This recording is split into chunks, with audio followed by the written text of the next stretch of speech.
Sir and Wes Saab coming here after securing their valuable and precious time despite of their multifarious engagements and busy time schedule. कि दुनिया में एक student के पास दो ही choices होती है। अभी मैं आपसे बात कर रहा था कि इंसान के पास, जो भी इंसान आया है दुनिया में, उसके पास सिर्फ दो ही चॉइसेस है। या वो इंफीरियोरिटी कॉम्प्लेक्स का शिकार हो सकता है या ही can decide to build his ego.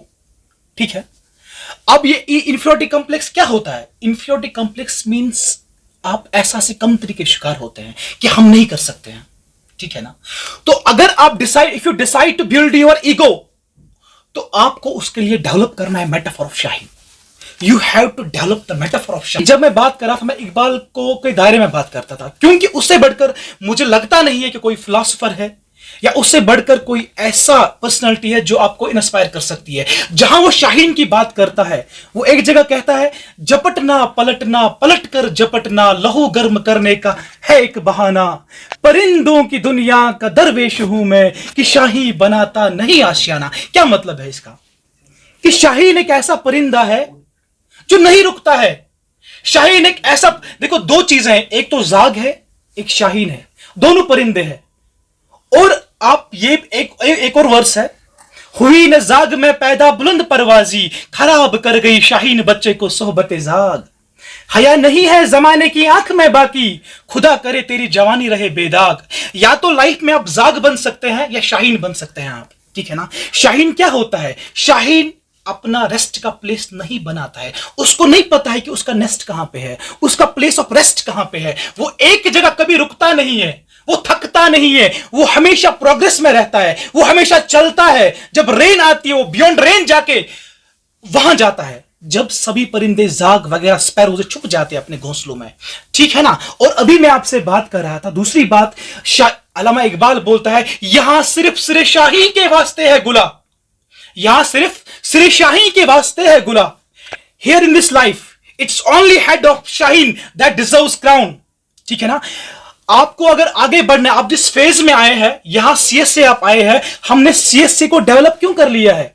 हमने सीएसए में को इसलिए डेवलप कर लिया, एक जो इंफीरियोरिटी कॉम्प्लेक्स है कि हम नहीं कर सकते हैं।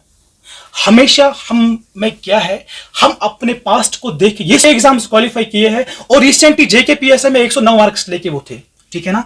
ग्रेड 6 अलोहा के मेंटोर भी है वो।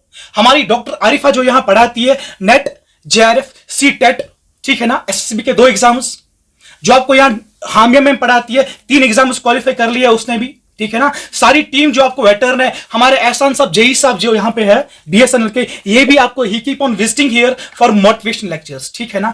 तो आपको एक, जब आपके अंदर वो मेटाफर डेवलप हो जाता है शाहीन का, उकाब का, कि रुकना नहीं है, थमना नहीं है, प्रोग्रेस करना है। ठीक है ना? तो आप शाइन करते हैं like crescent in the sky. आपको you have to shine like crescent in the sky. For that आपको एक दिमाग में एक मादा डालना है कि हमें मेहनत करनी है। क्योंकि आपको लाइफ में एक चीज होती है, लाइफ में अगर आप पास्ट में डिवेल करेंगे ना, अगर आप पास्ट को देखेंगे, शायद आप अपना फ्यूचर डेवलप नहीं कर सकते हैं। ठीक है ना? पास्ट में मे बी आपको अप्स एंड डाउन्स आए होंगे, थिक एंड थिन आया होगा। पास्ट में आपने कुछ, और आपको एक चीज, एक पास्ट के कुछ एक्ट से आपको शायद इंफीरियोरिटी कॉम्प्लेक्स डेवलप हुआ होता है, उसको रिमूव करना है। बिल्कुल कुछ नहीं है एग्जाम, यहां मीडियोकर्स एक्सेल करते हैं। मेरा एक फ्रेंड है, बहुत पहले से फ्रेंड है, मुझे लग रहा था वो कभी जिंदगी में आगे नहीं बढ़ेगा। ठीक है ना? मुझे लग रहा था, जब वो 12th में आ गया, एक बुक रिपेयर थी, मैं I keep on sharing this everywhere. ठीक है ना? और जब मैं आगे और चला गया, तो उसके ग्रेजुएशन में भी कुछ 1-2 बुक्स वापस आ गई। आज वो नायब तहसीलदार है। दूसरा मेरा फ्रेंड है, एएमयू पढ़ाता है, हसीब, इनको आप जानते होंगे, हसीब अब्दुल्ला, वजबाग सही है। वो भी पहले मतलब मीडियोकर लेवल पे था, लेकिन आज एएमयू में प्रोफेसर है। ठीक है ना? और उसने उस पास्ट में डिवेल नहीं किया, उसने भरोसा किया मैं कर सकता हूं। उसने इंफीरियोरिटी कॉम्प्लेक्स को उसे छोड़ दिया। वो डिफीटिस्ट नहीं बना, ऑल्दो वो फेल हुआ था, लेकिन वो डिफीटिस्ट नहीं बना। ठीक है ना? आपको एक्सक्यूजिशनिस्ट नहीं बनना है कि जेकेएसबी में धांधली है। हम यहां पे आए हैं क्योंकि आप, बहुत सारे लोग आप में से एक्सक्यूज देते हैं, जी भाई धांधली है, जेकेपीएसआई में धांधली है। ठीक है ना? अगर इंसान को क्वालिफाई, मेरिट को कोई रोकता नहीं है। अगर आपको ये दिमाग में आएगा, देखो मैं भी अगर था, जब मैं पहले आ गया, मुझे बहुत लोगों ने कहा कि आप नहीं कर सकते एक्सेल, जबकि मैंने 2016 में मैंने केएस की प्रिपरेशन स्टार्ट की। 2016 में ही मैंने मेंस लिखा, मेंस केएस का। ठीक है ना? उसके बाद नेट किया, उसके बाद जेआरएफ कर लिया। ठीक है ना, उसके बाद पीएचडी में एडमिशन हो गया, ठीक है ना, बहुत अभी रिसेंटली जेकेपीएसआई में 97 पॉइंट्स लिए, नया एग्जाम जो हो गया, इससे पहले 102 लिए, राइट नाउ 97 लिए जेकेपीएसआई में। समझ गए आप मेरी बात? तो आपको उस चीज से, हमारी प्रॉब्लम यह है कि हम चेंज होने के लिए तैयार नहीं है, हम प्रोग्रेस करने के लिए तैयार नहीं है। आपको पता है हमारे डिस्ट्रिक्ट में आज तक इंटेलेक्चुअल्स है, मैं दोष देता हूं डिस्ट्रिक्ट के इंटेलेक्चुअल्स को, मैं दिल से उनको दोष देता हूं कि आज तक उनने बहुत कुछ कर लिया। यहां पे जो आप टीम देखते कब काफी इंटेलेक्चुअल्स है, लेकिन अभी तक इन्होंने यहां पे कॉम्पिटिटिव एनवायरनमेंट नहीं क्रिएट किया। कोई कोचिंग इंस्टीट्यूट हमारा नहीं है। आप अनंतनाग में देखो हर गली में कोचिंग इंस्टीट्यूट है, आप जम्मू में देखो हर जगह इंस्टीट्यूट्स है, आप श्रीनगर में देखो भरा पड़ा है इंस्टीट्यूट से, लेकिन हमें यहाँ पे स्टूडेंट्स को वेंटर करना पड़ता था, गढ़ी श्रीनगर, गढ़ी जम्मू, ठीक है ना, जिसकी वजह से आप सिलेक्शन लिस्ट देखिए, बारामूला में लीस्ट सिलेक्शन होती है, बहुत बड़ा डिस्ट्रिक्ट है।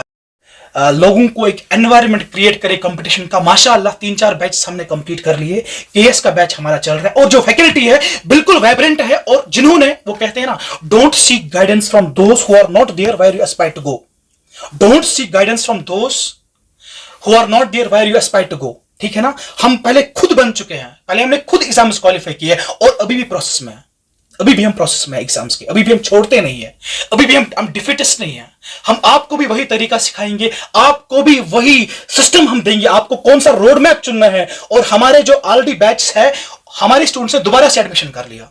हमारे यहाँ पे मैविश है, शबनम है, ऑलरेडी हमारे वीएलडब्ल्यू बैच में एनरोल्ड थे, अब नायब तहसीलदार में यही एनरोल्ड हो गए। इनके भैया ने 1-2 एग्जाम क्वालिफाई किए हैं, पंचायत अकाउंट असिस्टेंट, और वो खुद उनको बोलता है नहीं और सर के पास ज्वाइन करो, उसी एकेडमी में ज्वाइन कर लो, ठीक है ना। और इंशाल्लाह आने वाले टाइम में हम वीएलडब्ल्यू में सिलेक्शंस देने वाले हैं, हम हर एक एग्जाम में सिलेक्शंस देने वाले हैं, ठीक है ना। एक शेर बोलूंगा, दयारे इश्क में अपना मकाम पैदा कर, दयारे इश्क में अपना मकाम पैदा कर, नया जमाना नई सुबह शाम पैदा कर, ठीक है ना। इसका मतलब क्या है, आपको ये नहीं सोचना है कि जो पहले हो गया उसकी वजह से आपकी लाइफ को डिसाइड किया जाएगा। You have to create new morning, new evening for yourself. आपको नया दिन सोचना है, नई लाइफ का आगाज करना है, नई प्रोग्रेस का आगाज करना है। आप अपने पास्ट की वजह से आप अपना फ्यूचर बर्बाद नहीं करना है आपको। मैं यहां पे गेस्ट का टाइम ज्यादा ना लेते हुए, क्योंकि मैं आपसे मिलूंगा, आपको क्लास से मेरे से लेनी है, आपको रिजवान हमारी पूरी टीम के आगे मिलने वाले हैं आप, मैं टाइम नहीं लूंगा। मैं यहाँ पे विदा चाहूंगा एक शायर के साथ, ठीक है ना, अल्लामा इकबाल, क्योंकि मैंने आपको पहले ही बोला, मैं जब भी बात करता हूं मैं रिवॉल्व करता हूं अराउंड अल्लामा इकबाल। उस शब्द से मैं बाहर नहीं आता हूं कि उसकी फिलॉसफी, मेरा उर्दू ऑप्शनल भी था केएस में, जब मैंने पहला मेंस लिखा तब 2 ऑप्शन हुआ करते थे, एक मेरा पॉलिटिकल साइंस था, एक उर्दू था।